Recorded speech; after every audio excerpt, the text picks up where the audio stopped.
The wind cut through the Wyoming mountains like a rusty blade, carrying the scent of pine and the promise of early snow.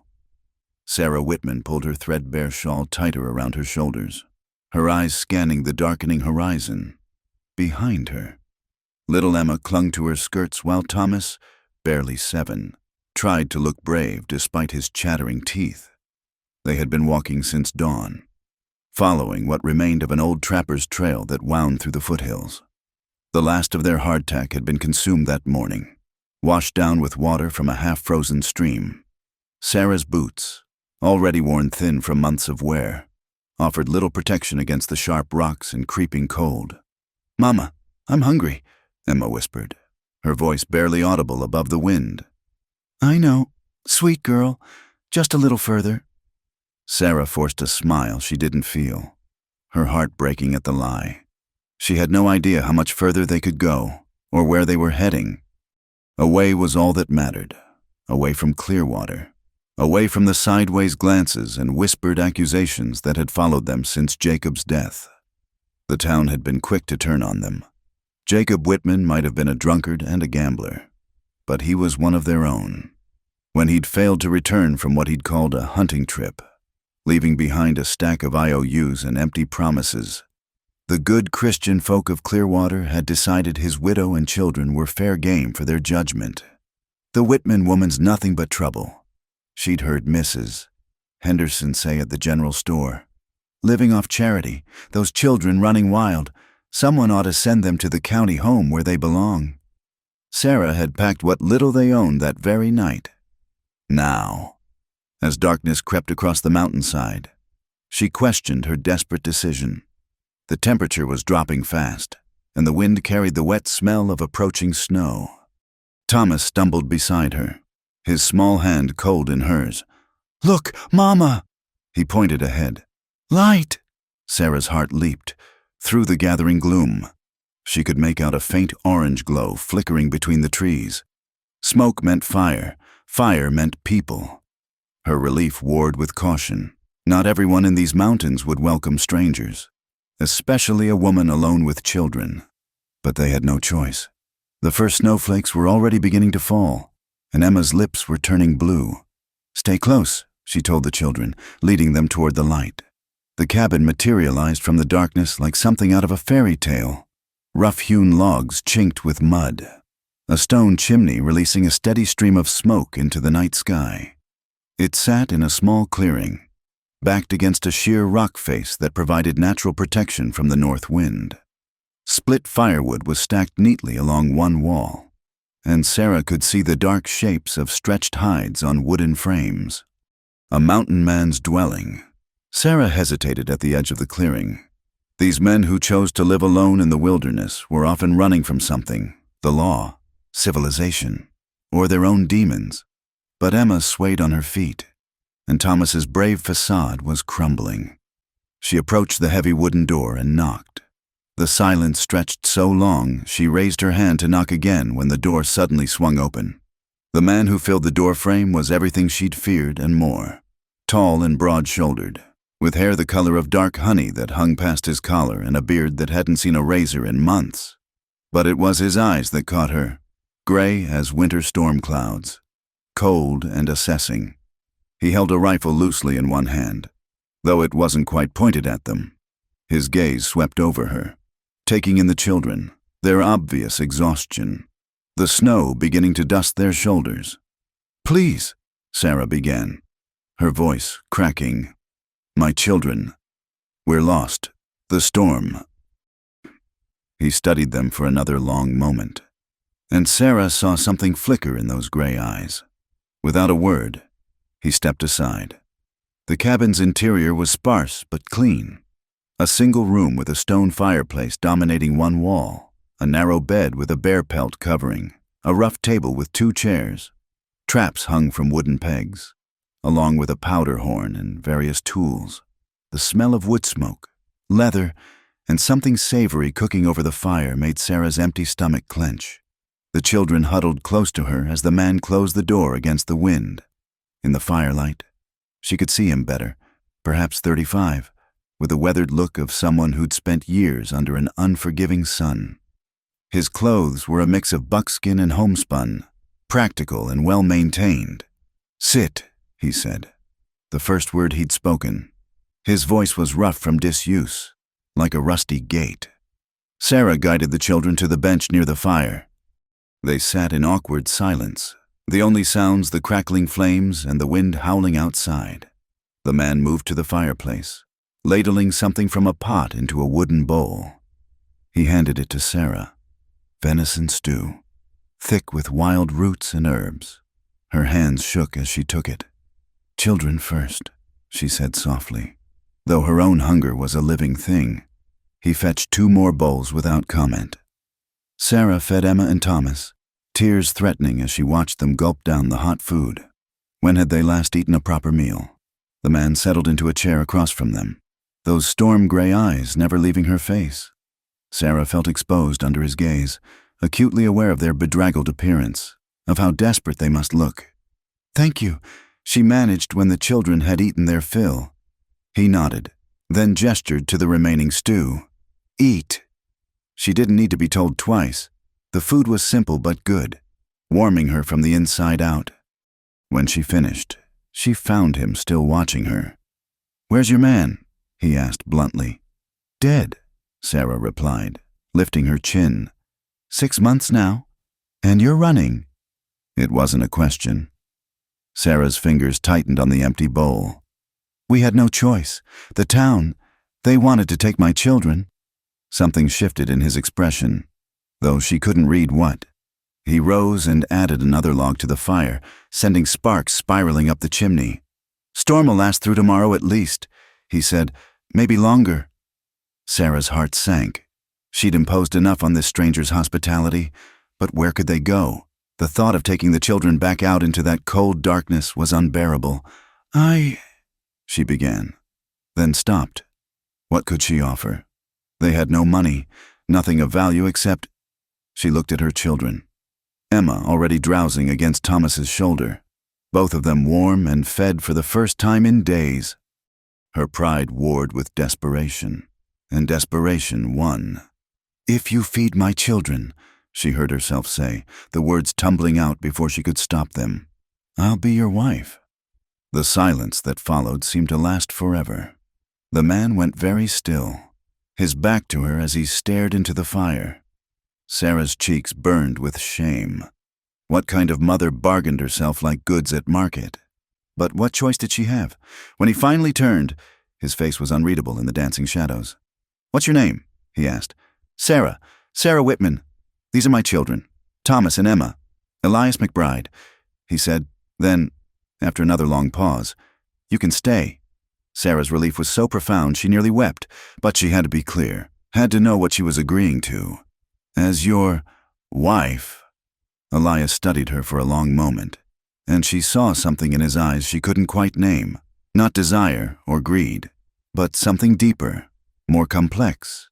He nodded once, slowly. "Yes."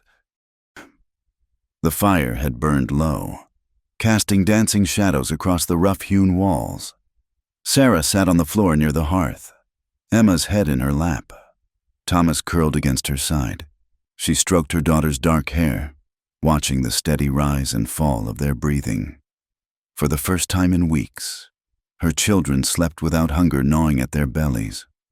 Elias moved about the cabin with the quiet efficiency of a man long accustomed to solitude.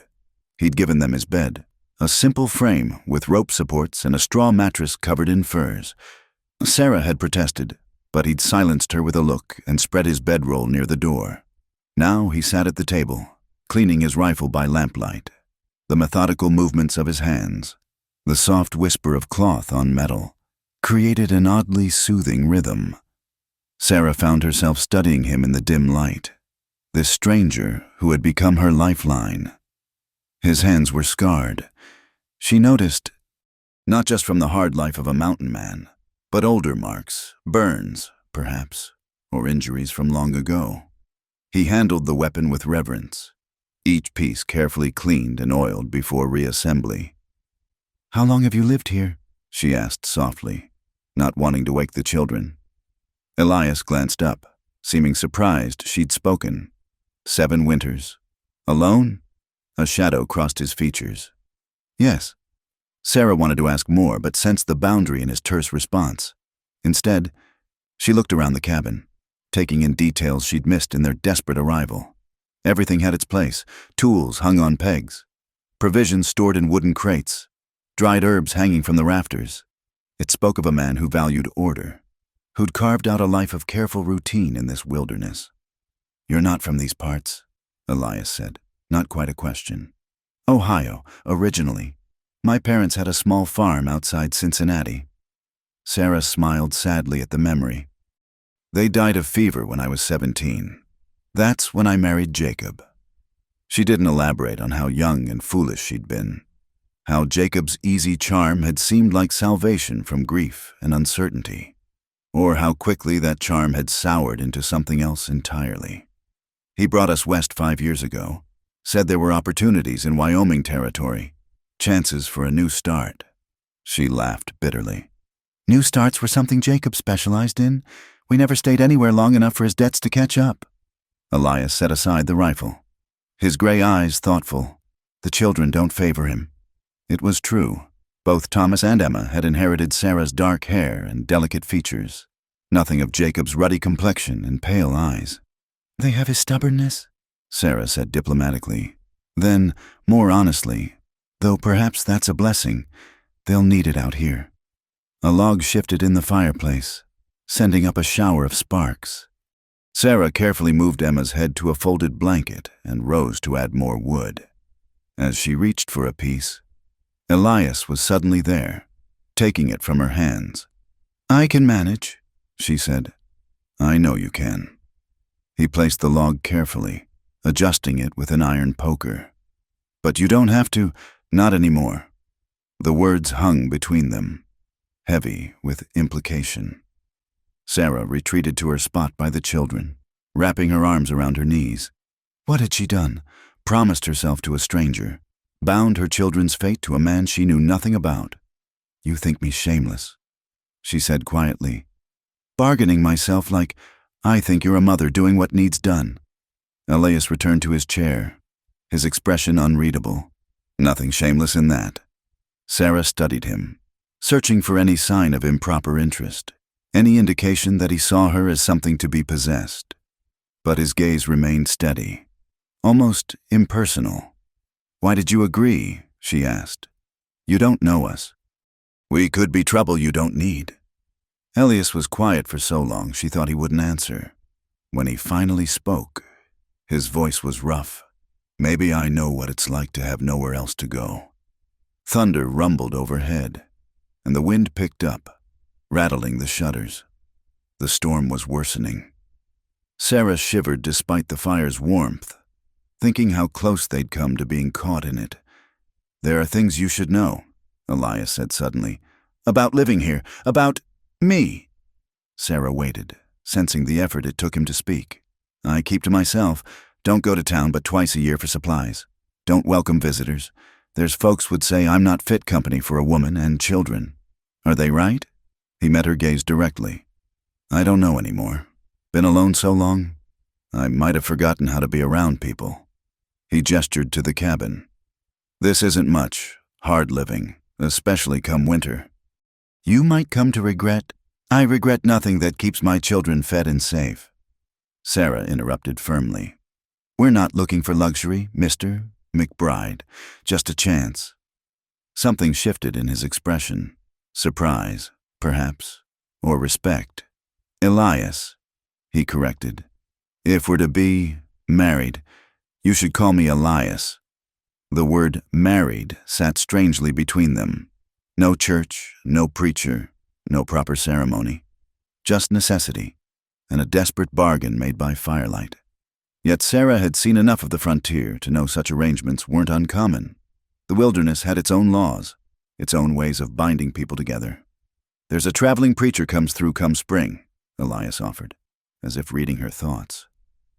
"If you want things done proper like, spring is a long way off." "Yes." They lapsed into silence again. Sarah noticed how he kept glancing at the children, something almost wistful in his expression. "Do you have family?" she ventured, His jaw tightened. Had...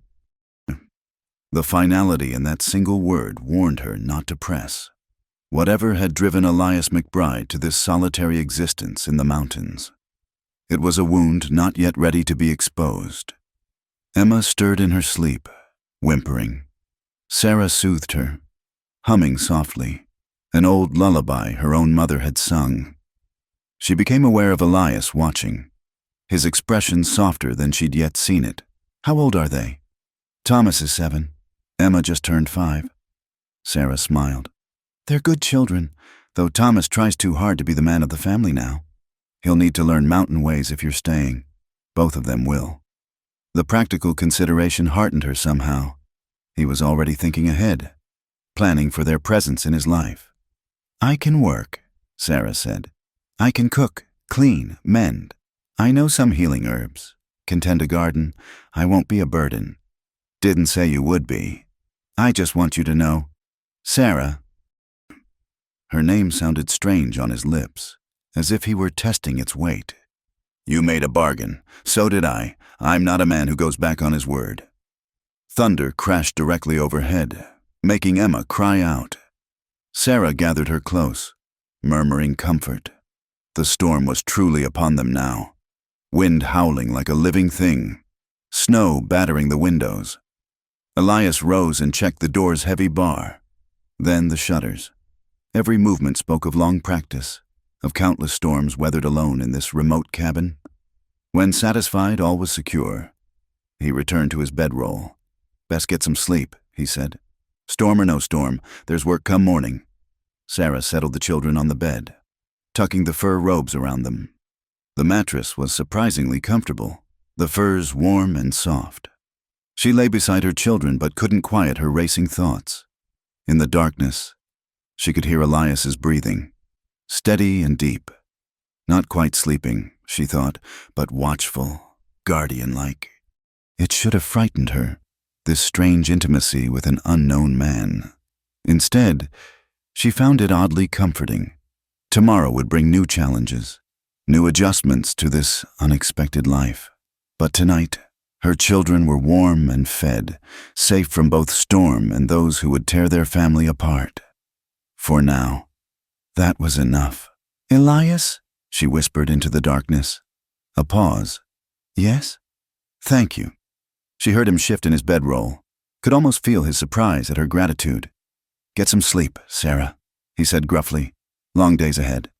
As she finally drifted toward sleep, Sarah thought she heard him add, so quietly it might have been the wind. For both of us. Dawn broke crisp and clear, the storm having blown itself out during the night. Sarah woke to find the cabin empty save for her sleeping children. Pale light filtered through the windows, revealing a world transformed by snow. She could hear the rhythmic thud of an axe outside. Rising carefully to avoid waking Emma and Thomas, she wrapped her shawl around her shoulders and peered out the window. Elias stood by the woodpile, splitting logs with practiced efficiency. His breath clouded in the cold air, and frost glittered on his beard. He'd cleared a path from the door to the various outbuildings, a small barn, what looked like a smokehouse, and a storage shed. Sarah turned her attention to the cabin's interior, seeing it properly in daylight. The main room was perhaps 20 feet square, larger than she'd first thought. A ladder led to a small loft space used for storage. The kitchen area consisted of the large fireplace with its iron cooking crane, a dry sink, and shelves holding an assortment of dishes and cookware, all functional, nothing decorative. She found coffee and a sack of cornmeal. By the time Elias returned, she had coffee brewing and was mixing batter for cornbread. He stopped in the doorway, snow dusting his shoulders, seeming surprised to find her at the hearth. I hope you don't mind, Sarah said, suddenly uncertain. I thought... No. He stomped snow from his boots. It's... good. Been a long time since anyone else worked this kitchen. There was something in the way he said it that made Sarah wonder again about his past. But she merely nodded and returned to her cooking. Thomas woke first, sitting up with tousled hair and blinking in confusion before remembering where they were. His eyes found Elias immediately, wariness and curiosity warring in his young face. "Morning, boy," Elias said gruffly. "You know how to tend a fire?" Thomas straightened. "Yes, sir. Pa showed me." Something flickered across Elias's face at the mention of Jacob, but he simply nodded. "Good. That'll be one of your chores. Keep the wood box filled. Bank the coals at night." "I can do that." Thomas scrambled from the bed, eager to prove himself. Emma woke more slowly, rubbing her eyes and whimpering for her mother. Sarah soothed her, helping her dress in the warmest clothes they had, which weren't nearly warm enough for a Wyoming winter. Breakfast was simple: cornbread with molasses, dried apple slices Elias produced from a wooden barrel, and strong coffee that Thomas manfully tried to drink before admitting defeat. Sarah noticed Elias watching the children eat with that same wistful expression she'd glimpsed the night before. "After breakfast, I'll show you around," he said. "Things you need to know to get by here." The tour was a revelation. Elias had carved out a remarkably self-sufficient life in this mountain clearing. The barn housed 2 horses, a sturdy bay gelding and a small mare, plus a milk cow and several chickens.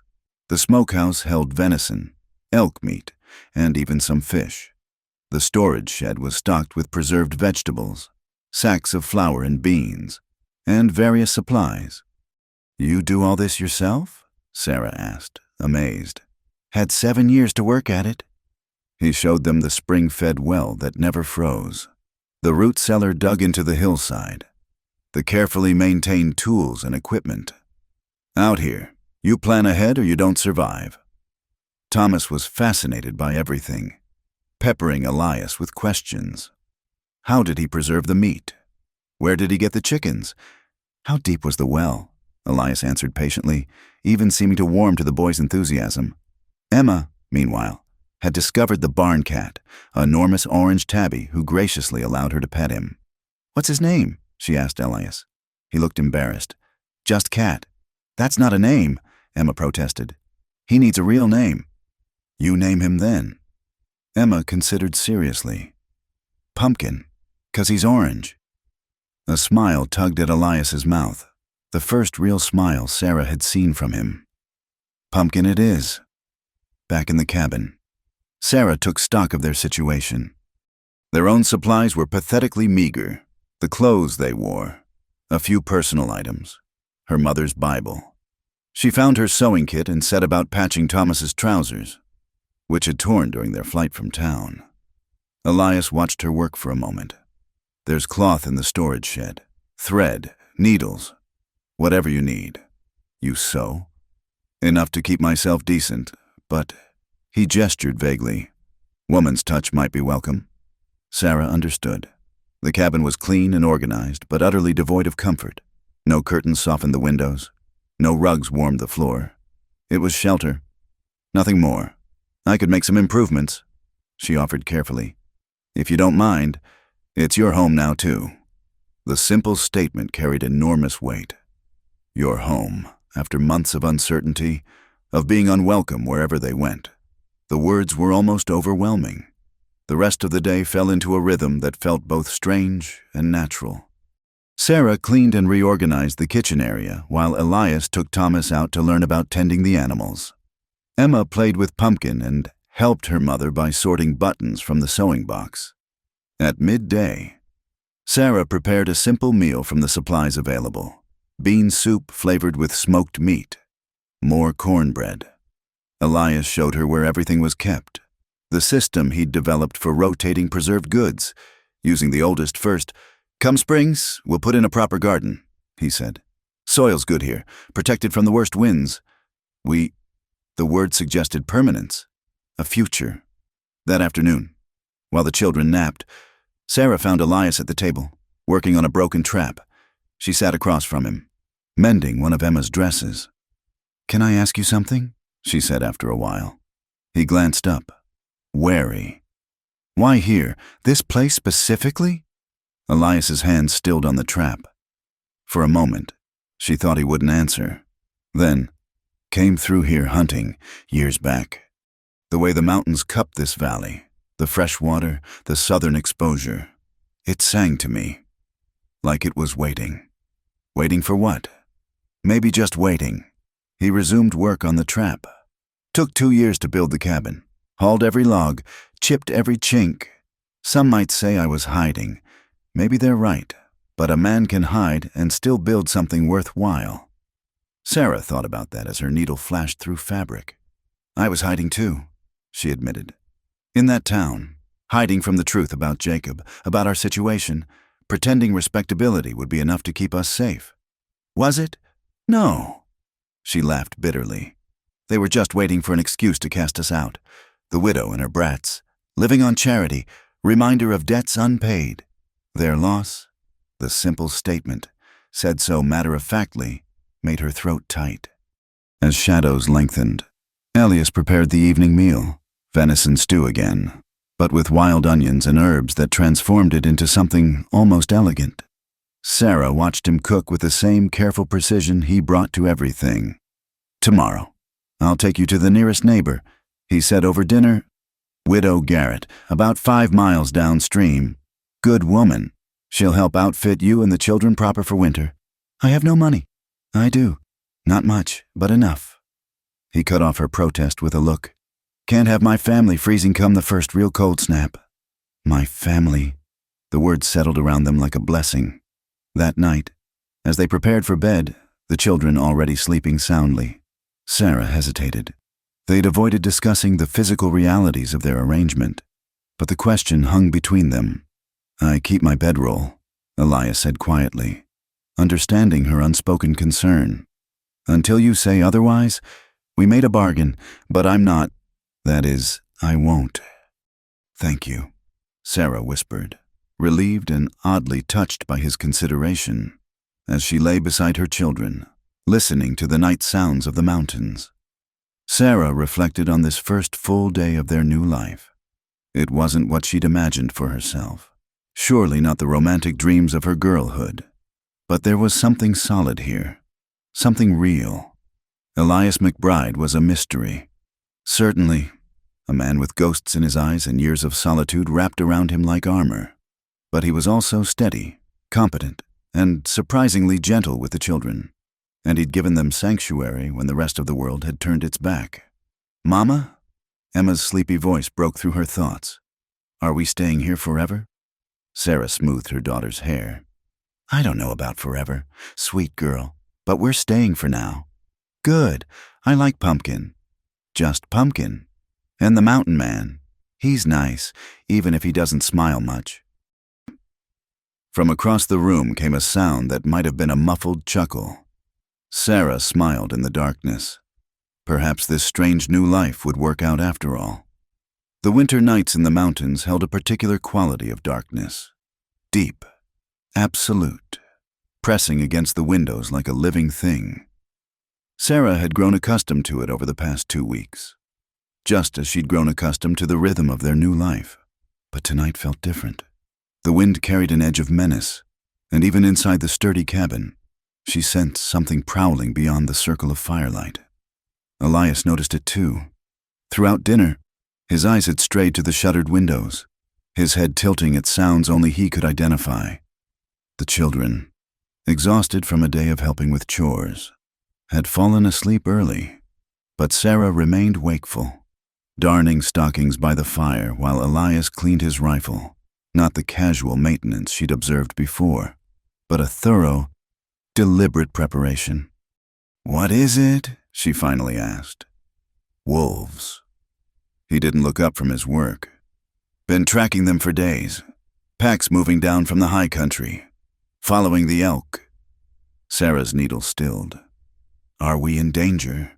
Not if they find easier prey, but a hard winter makes them bold. He loaded the rifle, then reached for another weapon, a heavy pistol she hadn't seen before. Keep the children inside tomorrow, no matter what they hear. The first howl came near midnight, distant but clear. Sarah had heard wolves before, during their travels, but never so close. This sound seemed to come from the very mountains themselves, wild and ancient. An answering call rose from another direction, then another, until it seemed they were surrounded by an invisible pack. Emma whimpered in her sleep. Sarah moved to comfort her, but Elias was already there, adjusting the fur robes, his movements gentle despite the weapons at his side. "Will they come here?" Thomas asked, startling them both. The boy had seemed asleep, but his eyes were wide in the firelight. "Maybe," Elias answered honestly, "but this cabin stood against worse than wolves. Have you fought them before?" "Once or twice." Elias settled into his chair by the door, rifle across his knees. "Mostly they're smart enough to keep their distance. It's the desperate ones you watch for." Thomas sat up, clearly torn between fear and fascination. "Could you teach me to shoot?" Sarah started to protest, but Elias spoke first. "When you're older, for now, your job is to protect your sister and help your ma. Can you do that?" The boy nodded solemnly. "Yes, sir. Good man. Now back to sleep." But sleep proved elusive for all of them. The wolves grew bolder as the night wore on, their howls closer, accompanied by the sound of movement outside. Sarah could hear them circling the cabin, testing, probing. Once, something scratched at the door, a deliberate, intelligent sound that raised the hair on her arms. Elias remained motionless in his chair, but Sarah saw his finger rest on the trigger. The scratching came again, followed by a low growl that seemed to vibrate through the walls themselves. Then, sudden silence. Minutes stretched like hours. Sarah found herself holding her breath, straining to hear.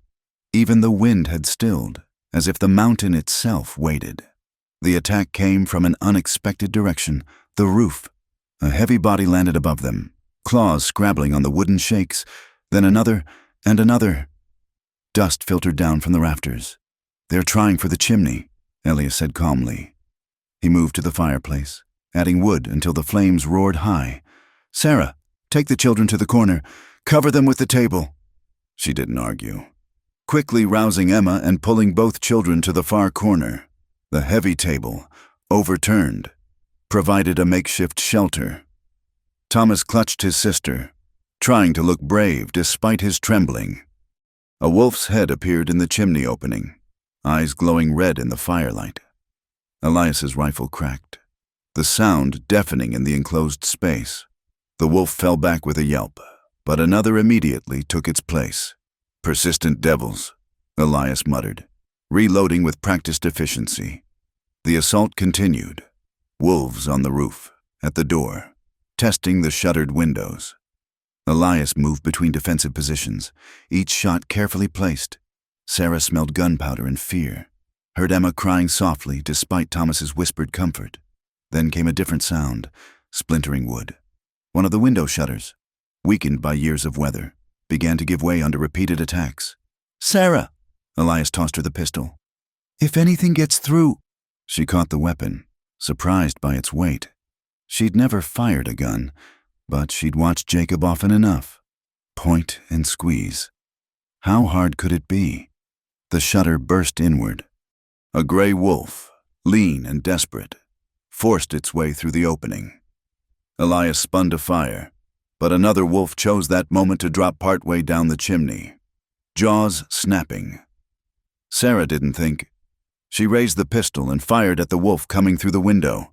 The recoil nearly knocked her down, and her shot went wide. But it was enough to make the animal hesitate. Elias's rifle spoke again, and the wolf fell back through the window. "Board!" he shouted, and Sarah understood. She grabbed a plank from the woodpile, holding it over the broken window while Elias dealt with the chimney invader. Her arms shook with effort, the board jumping as bodies slammed against it from outside. The battle seemed to last forever, though it was probably only minutes. Then, as suddenly as it began, it ended. A long howl sounded from the forest, different from before, a call to retreat.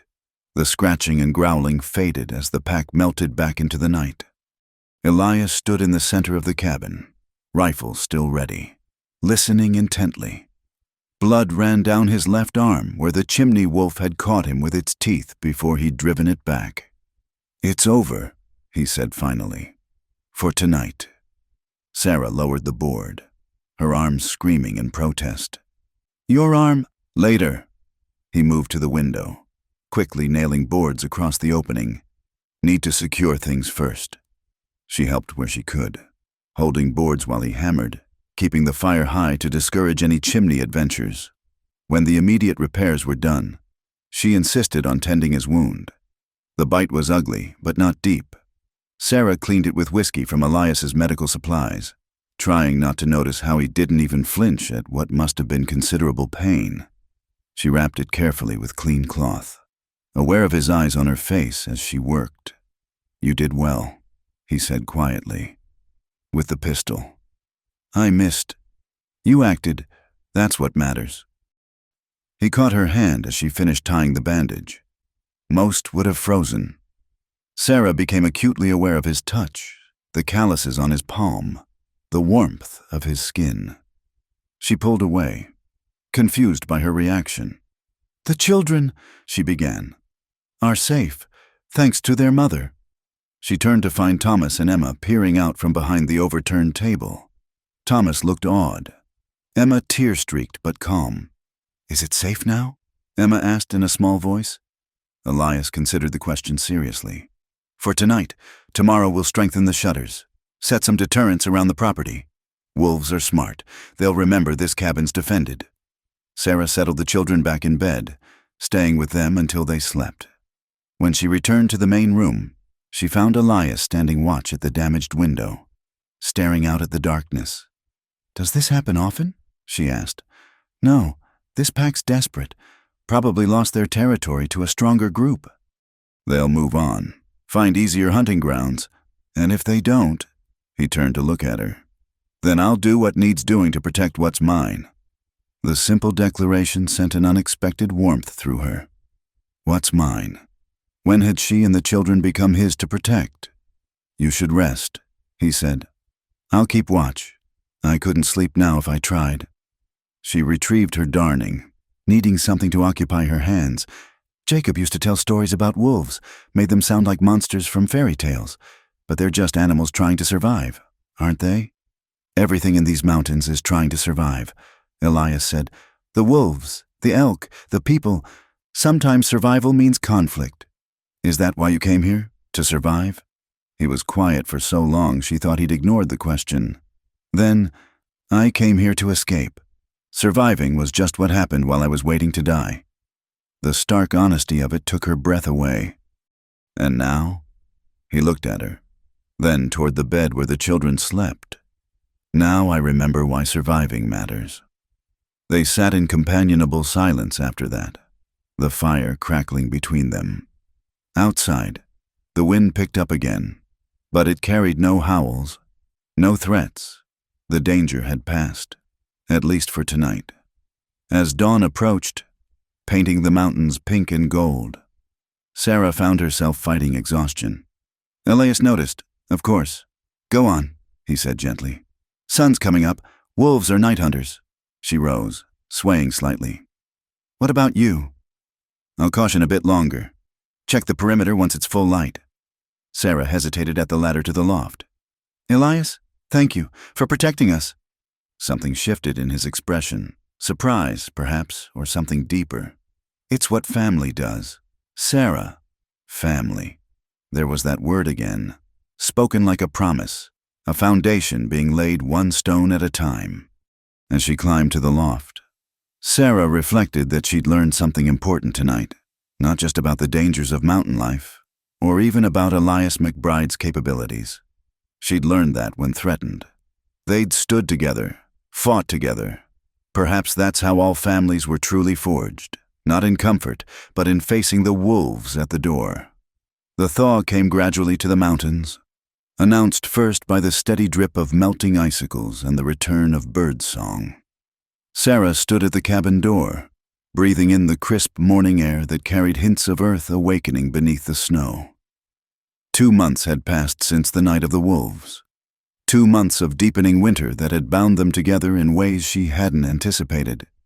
Ready? Elias emerged from the barn, rifle slung over his shoulder.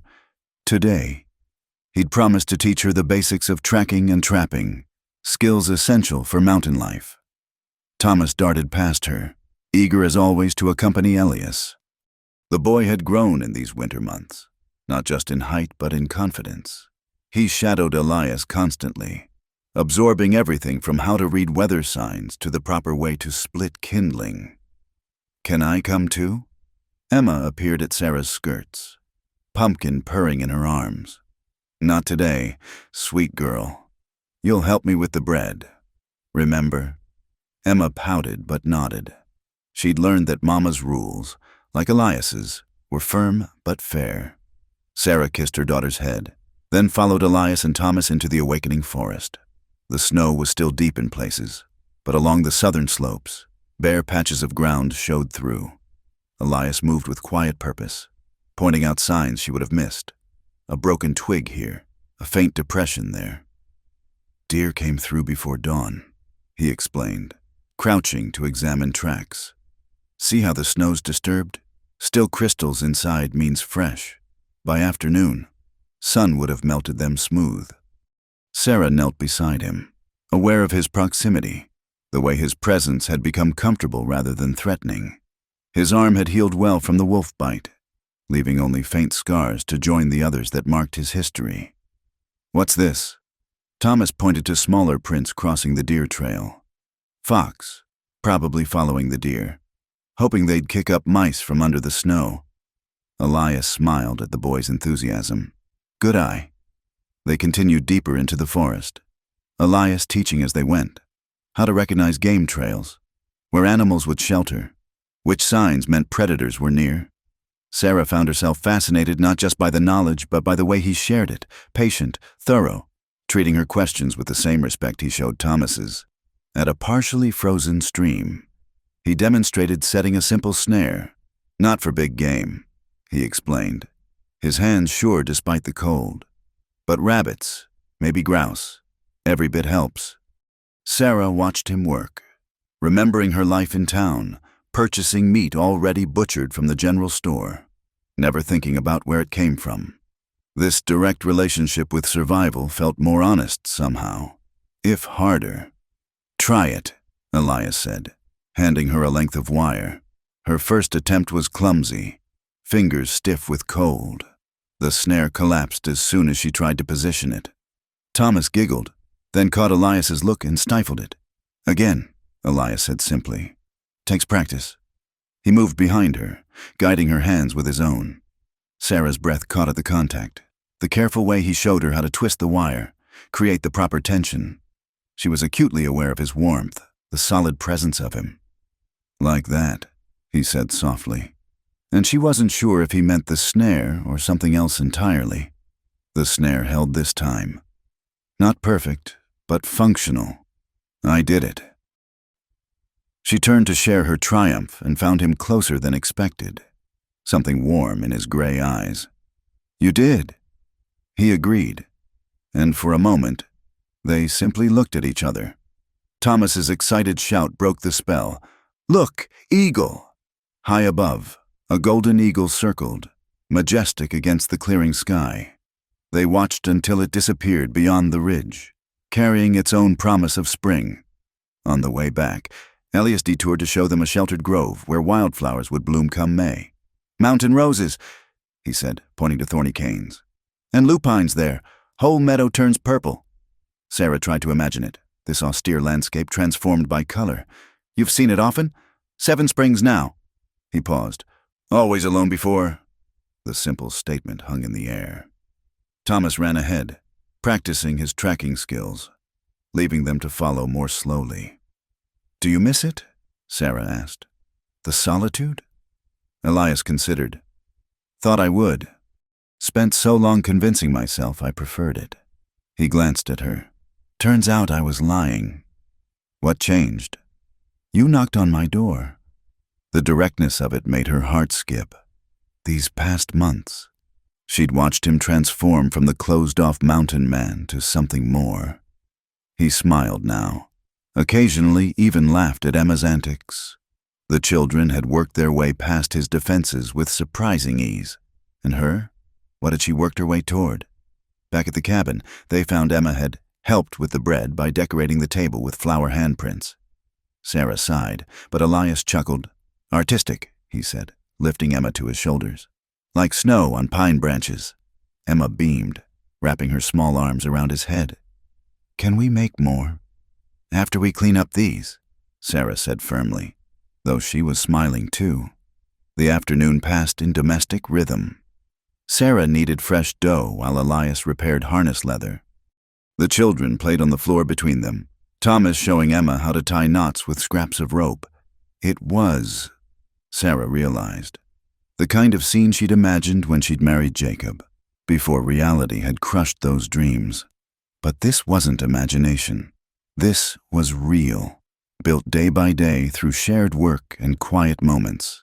As she shaped loaves for baking, Sarah became aware of Elias watching her. She'd caught him doing so more often lately, his expression thoughtful, almost wondering. What? She asked, self-conscious. You hum when you work. Did you know? She hadn't realized. Does it bother you? No. He returned to his repair, but she caught the slight smile. It's nice. Makes the place feel lived in. That evening, after supper, Elias surprised them by producing a wooden whistle he'd carved. He played a simple melody. Nothing fancy, but sweet and clear. The children were enchanted. Play more, Emma demanded. He obliged with a few folk tunes, the firelight casting dancing shadows as the children clapped along. Sarah found herself swaying to the rhythm, remembering dances from her youth, before life had grown so complicated. Do you dance, Sarah? Elias asked suddenly. Not for years. He set down the whistle and stood, extending his hand. Would you? Thomas and Emma giggled, delighted by this unexpected development. Sarah felt heat rise to her cheeks. There's no music. Thomas knows Skip to My Lou. Don't you, boy? Thomas nodded eagerly and began to sing in his clear child's voice. Emma joined in, not quite on key but enthusiastic. Sarah took Elias's hand, let him draw her into the clear space by the hearth. He was surprisingly graceful for such a large man, leading her in simple steps that came back as if she'd never stopped dancing. The children's singing grew more confident, punctuated by laughter when Sarah and Elias had to navigate around furniture. His hand was warm on her waist, his touch respectful but sure. When he spun her, her skirts flared, and Emma clapped with delight. They danced through 2 more songs before Emma yawned hugely, and Thomas's voice began to fade. As the children wound down, so did the dancers, coming to rest near the window where moonlight spilled across the floor. Thank you, Sarah said softly, still held loosely in his arms. For what? For reminding me that life holds more than just survival. He studied her face in the moonlight. You reminded me first. Later, after the children were abed and the cabin had settled into nighttime quiet, Sarah found herself too restless for sleep. She wrapped a shawl around her shoulders and stepped outside, needing air. The night was clear, stars brilliant in the mountain sky. The moon turned the remaining snow to silver, and somewhere in the distance, an owl called. She stood breathing it all in, this wild beauty that had become home. She sensed rather than heard Elias join her. He stood quietly, giving her space but sharing the moment. No regrets, he asked eventually. Sarah thought about it, really thought about it. The desperate flight from town, the bargain made in fear and necessity, the hard work and harder adjustments, but also Thomas's growing confidence, Emma's laughter, the solid comfort of a man who kept his word and protected what was his. No, she said finally. No regrets. He moved closer, not quite touching, but near enough that she felt his warmth. Spring's coming proper soon. Trail to town will be clear. Her heart clenched. Was he suggesting, are you wanting us to leave? No. The word came quick and firm, then softer. But you should know you have choices now. You're not trapped here by weather. If you wanted to go, is that what you want? He turned to face her fully. What I want, he said carefully, is for you to stay because you choose to, not because you have to. Sarah looked up at him, this man who'd taken them in without questions, who'd shared his solitary life and asked so little in return, who'd given her children a father's protection and her a partner's respect. I choose to stay, she said simply. Something shifted in his expression, relief, joy, and something deeper she was only beginning to recognize. He lifted his hand to her cheek, the touch feather-light. A question. She leaned into his palm, her own hand coming up to cover his. An answer. They stood that way for a long moment, poised on the edge of something new. Then Elias bent his head and kissed her, gentle, respectful, but with a warmth that promised more when she was ready. When they parted, Sarah felt as if the world had shifted on its axis, not the desperate bargain of months ago, but something real and chosen. "We should go in," Elias said roughly. "Cold out here."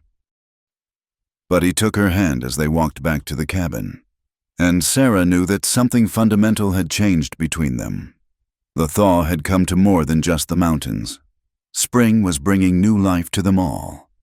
The sound of horses approaching through the morning mist made Sarah's blood run cold. She was hanging laundry while Emma played with her cornhusk doll nearby. Thomas and Elias had gone to check the trap lines, leaving the homestead quiet except for birdsong and the creek's constant murmur. 3 riders emerged from the tree line, and Sarah's heart sank. She recognized the lead man, Josiah Crawford, a bounty hunter who frequented Clearwater. His companions were strangers, but their hard faces and well-worn guns marked them as the same breed. "Well, well," Crawford drawled, not bothering to dismount. "Sarah Whitman. Folks in town been wondering where you disappeared to." Sarah forced herself to remain calm, though her hands trembled as she set down the wet shirt. "Mr. Crawford, what brings you to these parts?" "You do, ma'am." He produced a folded paper from his coat. "Seems there's questions about some missing money from the mill safe. Money that disappeared same night you did. I took nothing that wasn't mine. That's not how Mr. Garrison tells it. Says your late husband had gambling debts, and you must have taken the money to pay them off."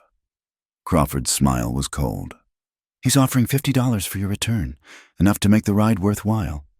Emma had gone still, clutching her doll. Sarah moved closer to her daughter, mind racing. She had to keep these men talking, had to pray Elias would return soon.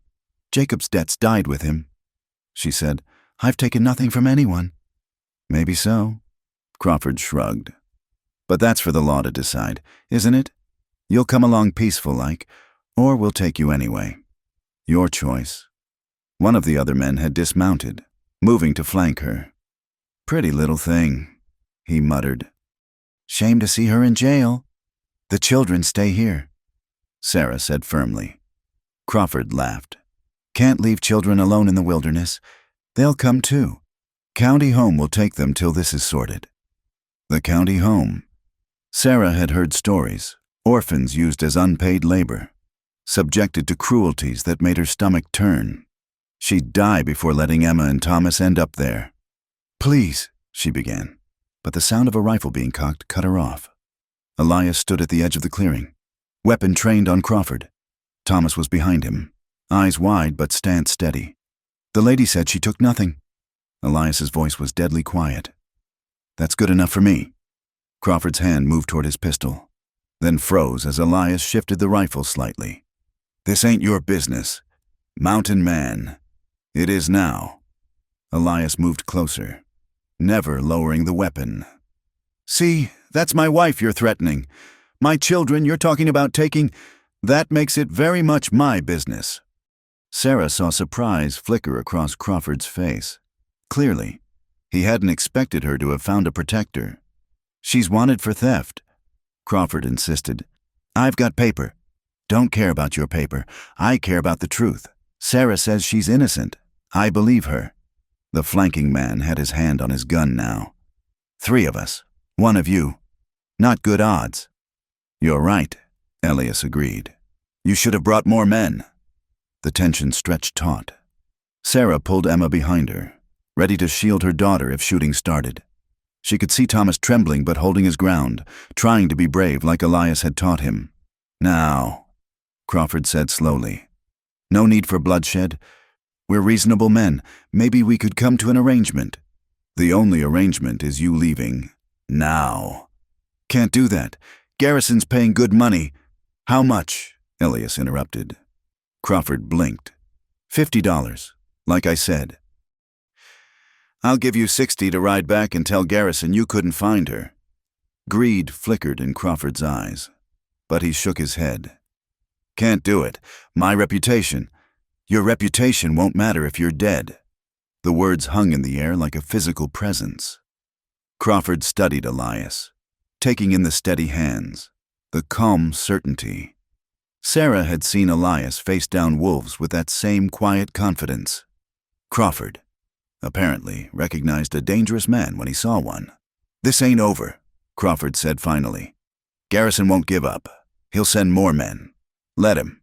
Elias's smile was cold as winter wind. I know these mountains. You don't? How many men you think have disappeared in these hills over the years? Bears, wolves, rock slides. Dangerous country for those who don't know it. It was a threat and a promise rolled into one.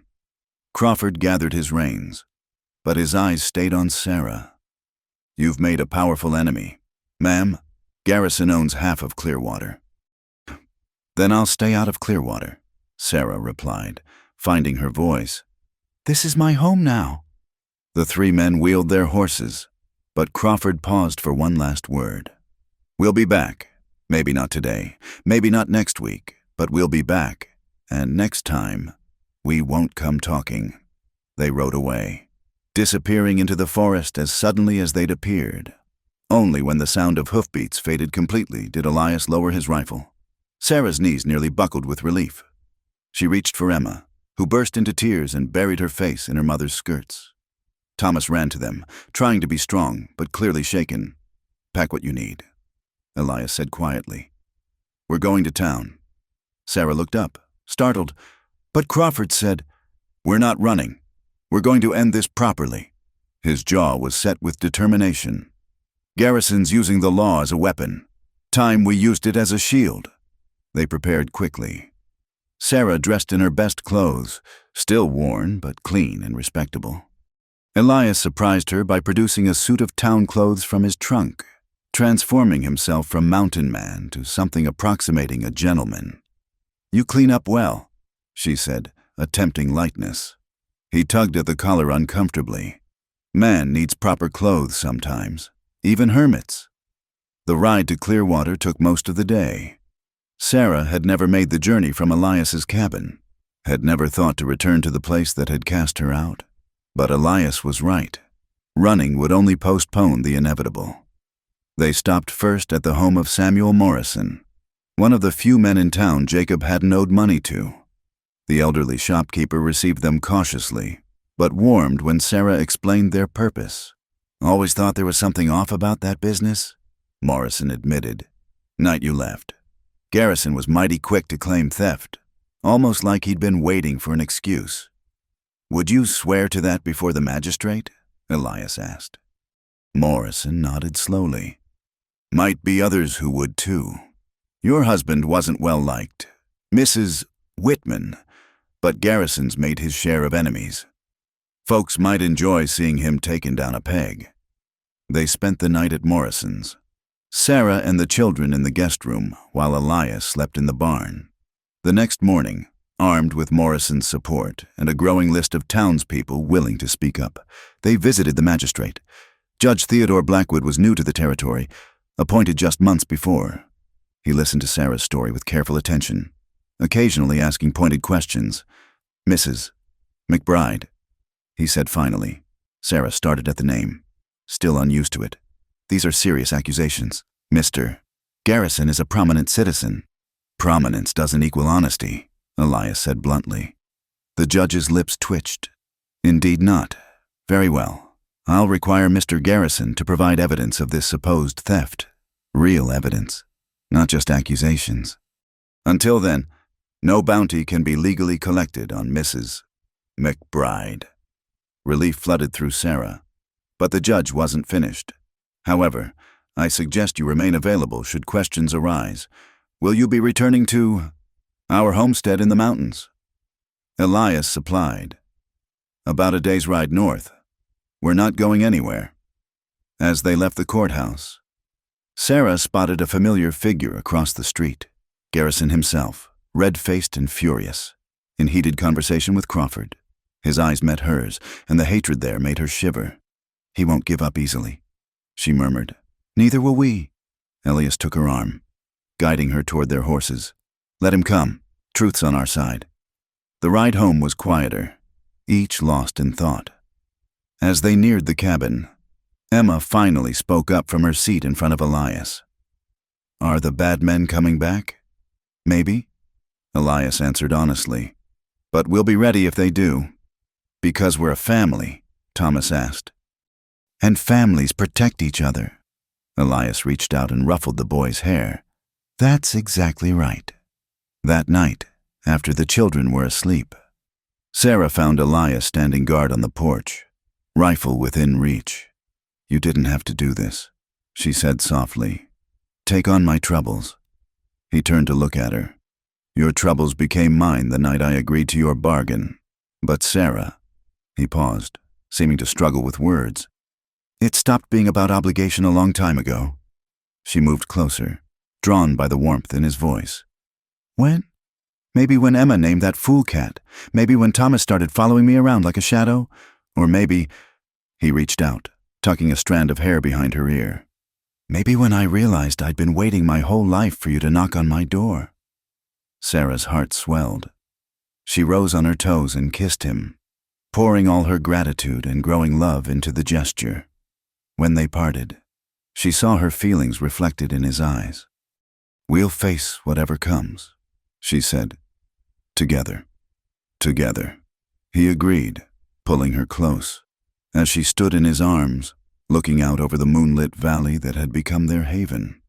Sarah realized that what had started as a desperate bargain had become something precious. They'd built a family not from obligation, but from choice, from shared struggles and quiet moments. Let Garrison and his men come. They'd find more than they bargained for.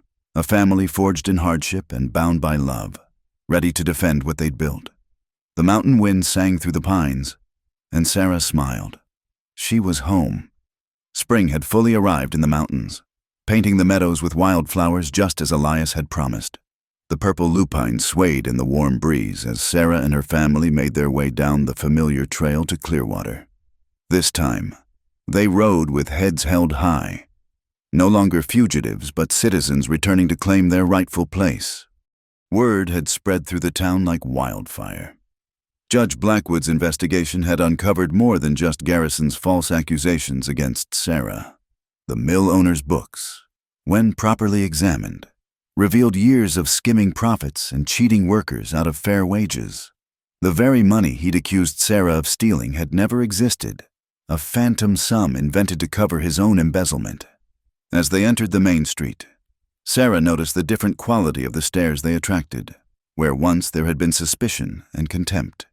Now she saw curiosity, even respect. Several women nodded to her, and Morrison stepped out of his shop to shake Elias's hand. "Heard Garrison lit out for California yesterday," the shopkeeper said with satisfaction. "Left behind quite a mess. The new mill owners looking for honest folk to help sort things out. But they hadn't come for job offers. They'd come to bear witness. The courthouse was packed. It seemed half the town had turned out to see justice done. Crawford and his associates sat in shackles at the defendant's table, charged with attempted kidnapping and extortion. Without Garrison's money behind them, they looked smaller somehow, just tired men who'd chosen the wrong side. Sarah took the witness stand with steady steps, Emma and Thomas watching from beside Elias in the gallery. She told her story simply: the death of her husband, the town's rejection, the desperate flight into the mountains. Her voice grew stronger as she spoke of Crawford's threats, of how they'd tried to tear her family apart for nothing more than greed. "Mrs. McBride," the prosecutor asked, "do you seek vengeance against these men?" Sarah looked at Crawford, remembering her terror that morning, the gun pointed at her children. Then she looked at Elias, solid and sure, at Thomas trying to sit tall like a man, at Emma clutching her father's hand. "No," she said clearly. "I seek only justice and the right to live in peace with my family." When Crawford took the stand, his story fell apart under questioning. Without Garrison to protect him, Faced with the threat of hard labor in territorial prison, he finally admitted the truth, that Garrison had promised him a bonus if he could drive Sarah away permanently, ensuring she could never return to challenge the lies he'd spread about her. The verdict came swift and sure, guilty on all counts. As the bailiffs led Crawford away, he caught Sarah's eye. She expected hatred but saw only weary defeat. He'd gambled on the wrong horse and lost everything. Outside the courthouse, the spring sun felt like a benediction. People approached them, some to apologize for believing Garrison's lies, others simply to welcome them back. But Sarah noticed Elias growing increasingly uncomfortable with the attention, his mountain-bred solitude reasserting itself. "Can we go home now?" Emma asked, tugging on Sarah's skirt. Home, not the town that had rejected them, but a cabin in the mountains where love had grown from desperate necessity. "Yes, sweetheart," Sarah said. "We can go home." But first, there was one more stop to make. The cemetery sat on a hill overlooking the valley. Sarah led the way to a simple headstone marked Jacob Whitman. She'd never had a chance to say goodbye properly, fleeing in the night as she had. "Children," she said gently, "would you like a moment?" Thomas stepped forward first, awkward but determined. "Goodbye, Pa. I'm taking care of Ma and Emma like you said to." He paused, then added quietly, "Elias is teaching me to be a good man, a better man." Emma simply placed a wildflower on the grave, her child's gesture more eloquent than words. Sarah knelt, brushing dirt from the stone. "Rest easy, Jacob," she murmured. "Your debts are paid. All of them. The children are safe and loved. I've found what you always searched for but never could grasp, a true home, a steady partner. Be at peace." She rose to find Elias watching her with understanding eyes. He'd lost family too, knew the importance of proper farewells. As they walked back through the cemetery gates, Sarah felt lighter somehow, as if she'd set down a burden she hadn't realized she still carried. The past was truly past now. The ride home took on an almost festive quality. Thomas peppered Elias with questions about the trial, fascinated by the workings of law and justice.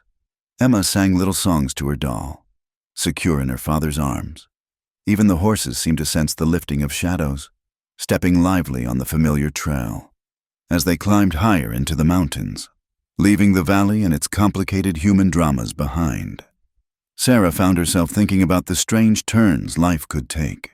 6 months ago, she'd been a desperate widow with nowhere to turn. Now she was a wife again, truly a wife. Not just in bargain, but in heart, with a husband who'd stood against the world for her.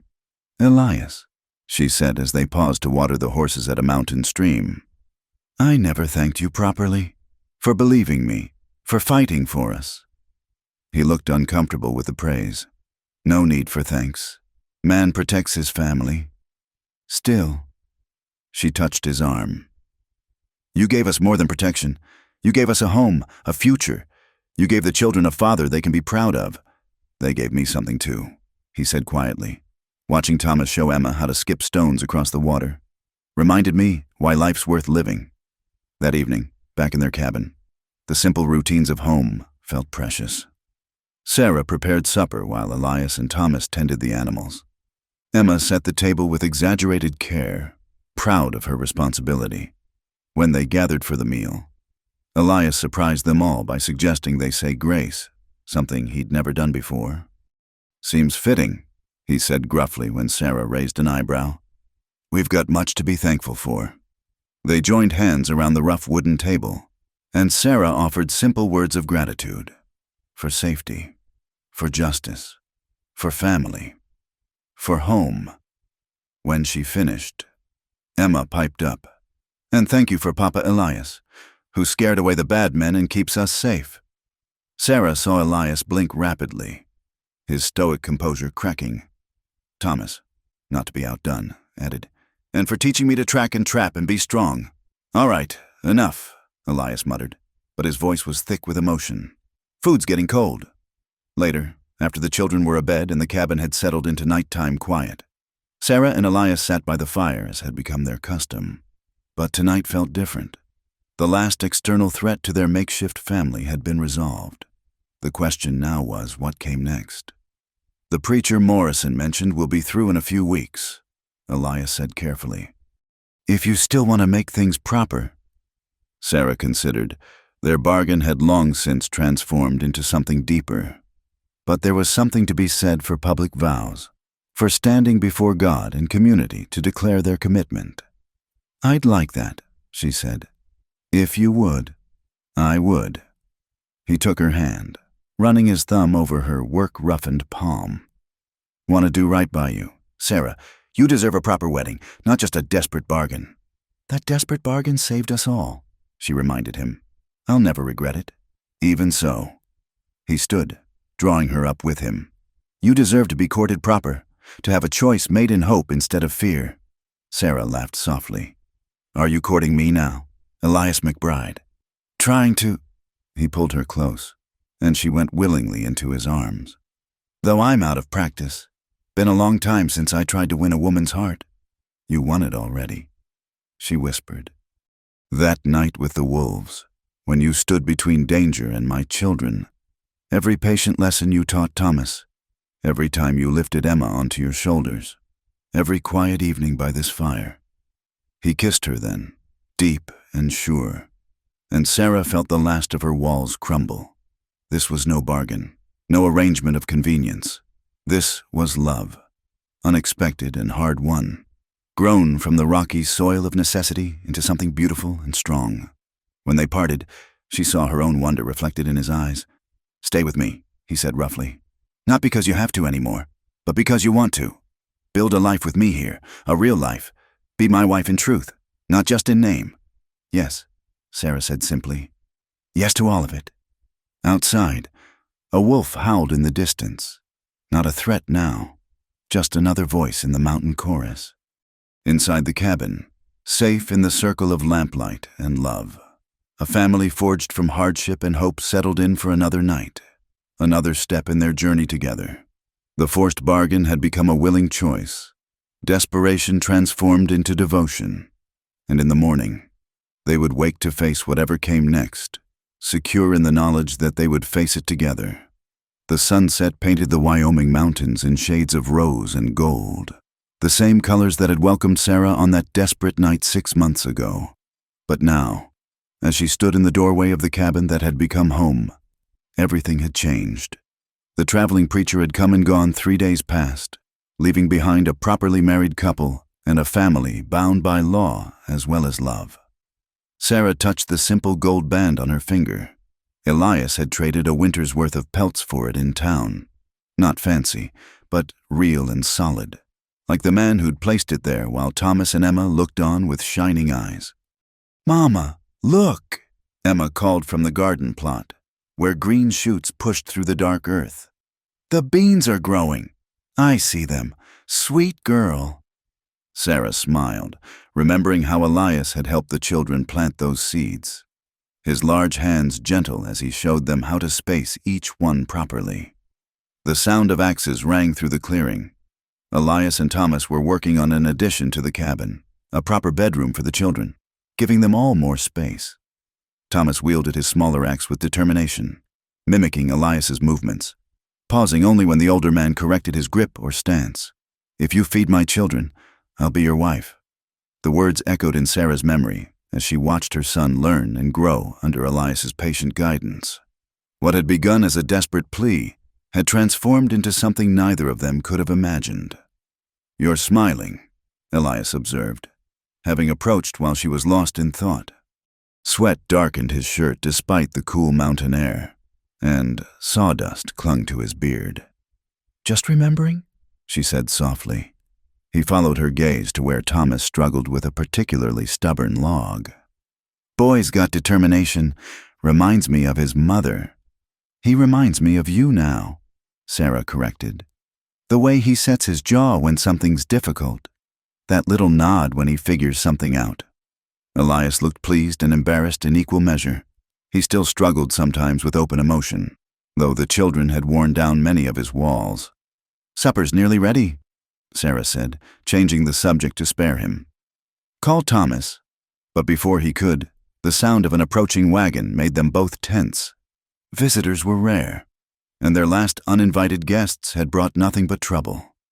Elias moved instinctively to where his rifle leaned against the wall, though he didn't pick it up. The wagon that rolled into view, however, carried familiar faces.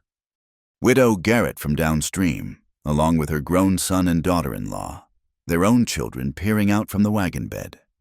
"Hello, the house, Mrs." Garrett called cheerfully. "Brought you something." The something turned out to be a milk cow, young, healthy, with soft brown eyes. "Can't have young'uns without fresh milk."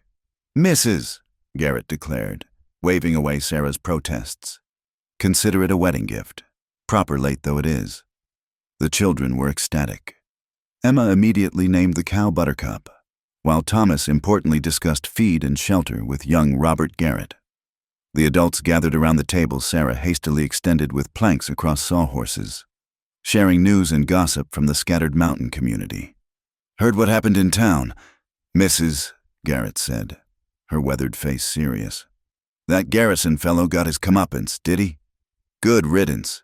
Never did trust a man who smiled that much while foreclosing on folks."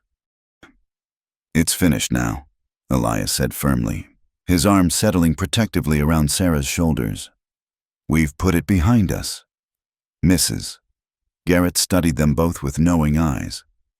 "I remember when you first came to these mountains, Elias McBride, like a wounded bear. You were all growl and hiding. Good to see you found reason to come back to the world." As the evening wore on, Sarah realized this was what she'd missed most in their isolated cabin: community, the easy flow of conversation, children playing together. When the Garretts finally departed with promises of future visits, the clearing seemed oddly quiet. "Would you like that?" Elias asked as they cleared the table. "More visitors? Maybe trips to town for socials?" Sarah considered. "Sometimes, but not too often. I've grown fond of our quiet life."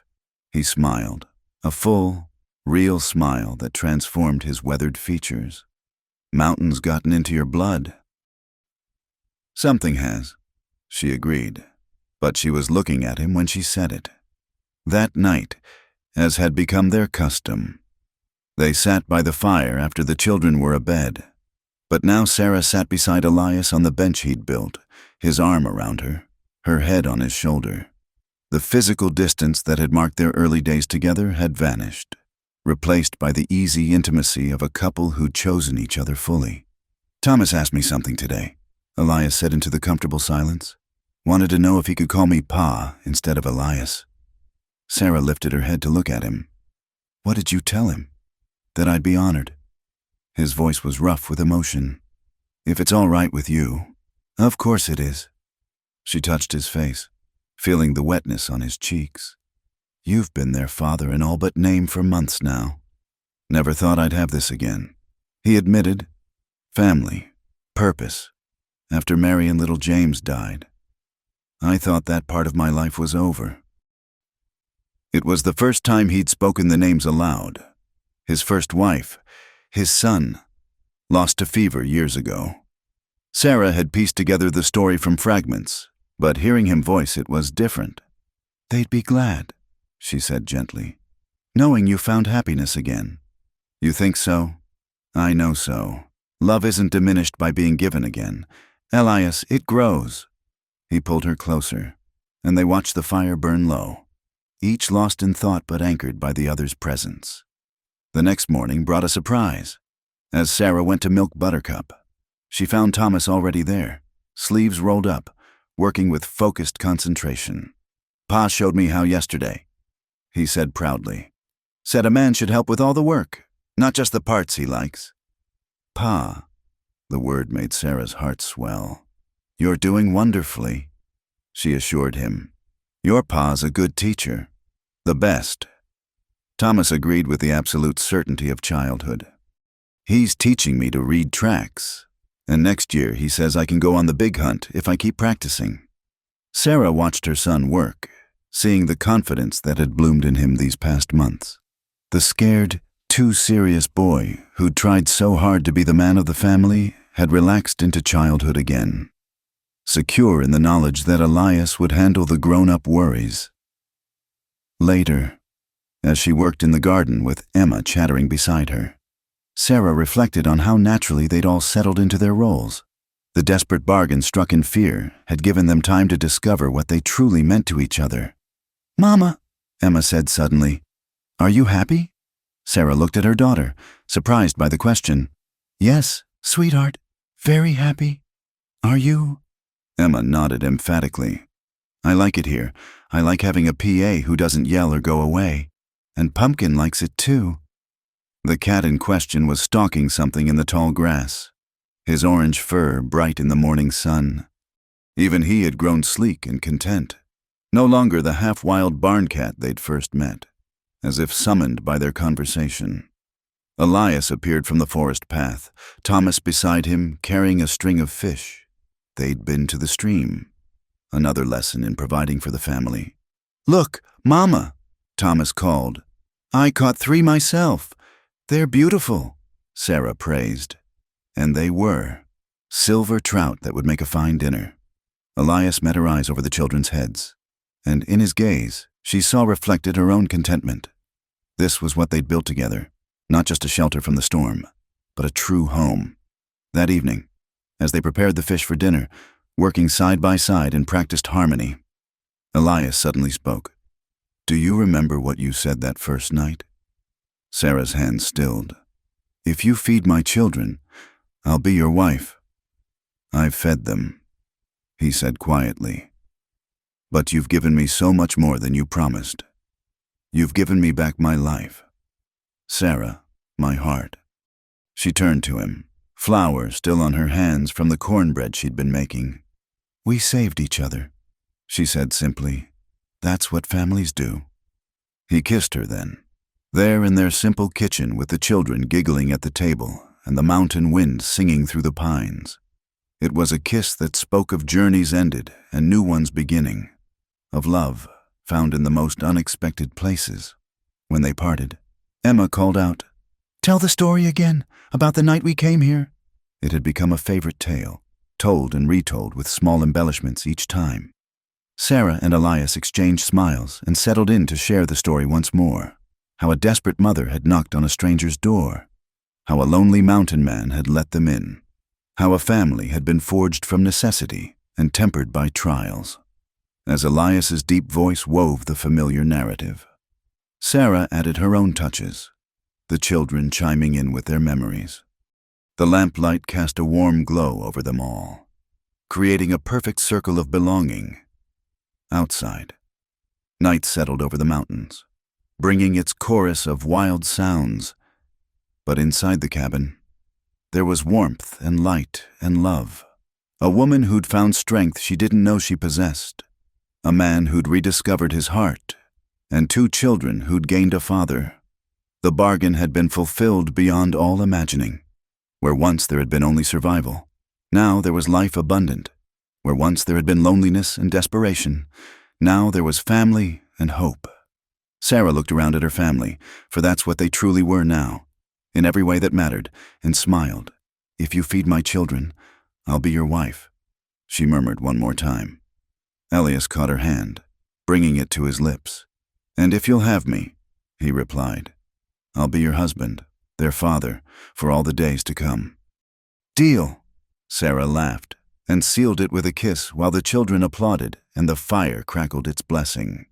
In the mountains of Wyoming, where winter winds blow fierce and spring comes slow but sure, a family had grown from the rocky soil of hardship. Love had bloomed where only survival once existed, proving that sometimes the most desperate bargains yield the richest rewards. The stars wheeled overhead. The mountains stood eternal guard.